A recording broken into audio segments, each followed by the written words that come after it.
Chapter 11. Behind the Walls. The deeds were hidden in the Tiddlywinks rulebook. In searching for the deeds to Saxby Hall, Stella's father Chester was sure his sister would empty the safe, ransack his study, even tear up the floorboards, but she would never, ever look there. Of course, Aunt Alberta was a dreadful cheat at Tiddlywinks. The official rules of the game were of absolutely no interest to her whatsoever.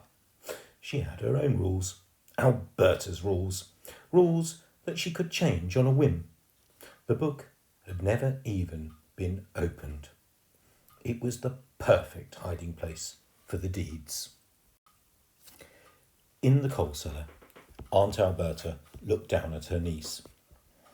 "Well, Stella, you need to have a good old thinky-winky about those deeds, where those deeds are hidden." "I have no idea, Auntie." "So you keep saying, perhaps after being left down here alone in the dark for a few days, you might just remember." To the pip.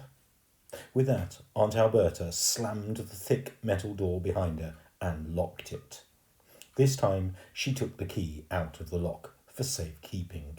She wasn't going to be caught out like that again. Stella listened to the sound of receding footsteps as her aunt climbed the old stone staircase back into the main part of the house. Without the light from the candle, the cellar was now pitch black. It was a pity that Stella was afraid of the dark. Still in her nightdress, the girl crawled over to where she remembered the door was. Feeling with her hands, she found the handle, but it wouldn't open. It was pointless to even try. But Stella was desperate, not to be left down here a moment longer. Next she traced the edges of the room with her fingers, searching for any holes or gaps in the wall she might be able to scratch away at with her fingernails to make bigger. There weren't any.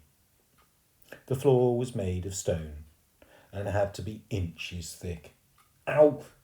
She banged her head against the metal bucket, and then her hands found a mound of pieces of coal that had been piled up in a corner of the room. Defeated, there was nothing left to do but try and rest. Stella moved the lumps of coal around with her hands in an attempt to make a pillow for her head. Lying there, she began to softly cry herself to sleep. Just as the girl shut her eyes, there was a sound. It was the sound of someone or something moving around behind the walls. She had heard the exact same noise before while drifting off to sleep in her bedroom. But then, when she still had Mamma and Papa, Stella would sometimes become so frightened she would run into their room. There, her mother and father would give her a big cuddle, and she would snuggle under the blanket between them. They would gently stroke her hair and plant tender kisses on her forehead. Papa would tell her it was just a tiny mouse, or the rattles and clanks of the silly old water pipes. How Stella wished she could run to her parents' bedroom tonight. She would trade anything, all of her future and all of her past, for one last family hug right now. The sound was becoming louder. That someone or something was on the other side of the wall, but moving nearer and nearer to her. It was far too loud to be a mouse, and there were no hot water pipes or the like all the way down in the coal cellar. Stella didn't dare breathe. She thought if she didn't move or make a sound, she might be safe, and whatever it was might pass.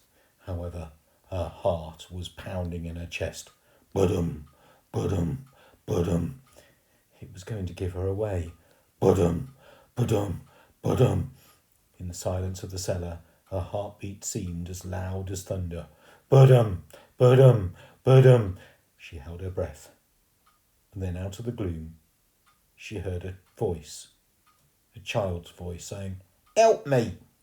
The girl screamed in terror.